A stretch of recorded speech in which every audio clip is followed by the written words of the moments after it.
Dolar olarak da anılan Amerikan doları, İkinci Dünya Savaşı'nın sona ermesinden bu yana dünyanın rezerv para birimi olmuştur. Bu, uluslararası ödeme ve finansal işlemler aracı olarak merkez bankaları ve diğer finansal kuruluşlar tarafından önemli miktarda tutulan para birimi olduğu anlamına gelir. Bu videoda ABD dolarının nasıl dünyanın rezerv para birimi haline geldiğini ve bugün neden bu konumunu korumaya devam ettiğini keşfedeceğiz. Keyifli seyirler dileriz. Burada yeniyseniz bildirimleri açıp abone olduğunuzdan emin olun. Böylelikle yeni videolardan haberdar olabilirsiniz. ABD dolarının bir rezerv para birimi olarak tarihi 19. yüzyılın sonları ve 20. yüzyılın başlarına kadar izlenebilir. O zamanlar İngiliz sterlini baskın uluslararası para birimiydi. Ancak ABD ekonomik bir güç olarak hızla yükseliyordu.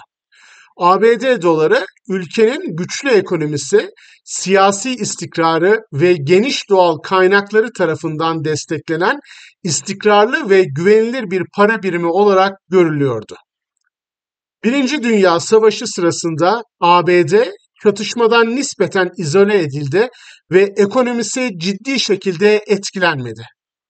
Buna karşılık birçok Avrupa ülkesi savaştan harap oldu ve para birimleri önemli ölçüde değer kaybetti. Sonuç olarak yatırımcılar için güvenli bir sığınak ve uluslararası ticaret için bir ödeme aracı olarak ABD dolarına yönelik uluslararası talep arttı.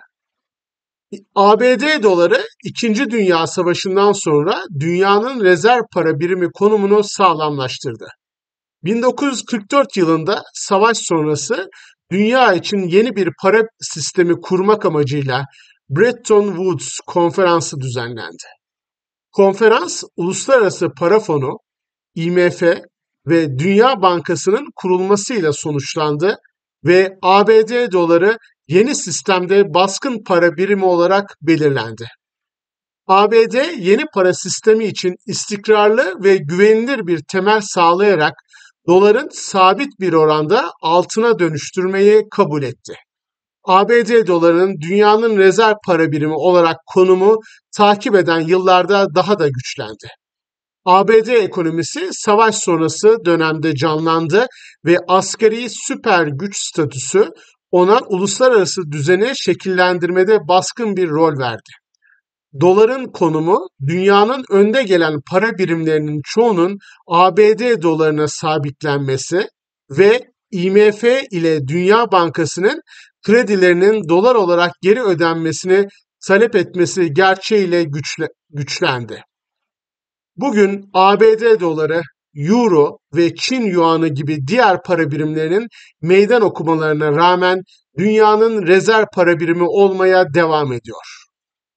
Doların durumu, ABD ekonomisinin büyüklüğü ve gücü, ABD siyasi sisteminin istikrarı ve ABD'deki derin ve likit mali piyasalar gibi faktörlerin bir kombinasyonu tarafından korunur. Ticaret ve yatırım ve dünya çapında yaygın olarak bir ödeme aracı olarak kabul edilmektedir.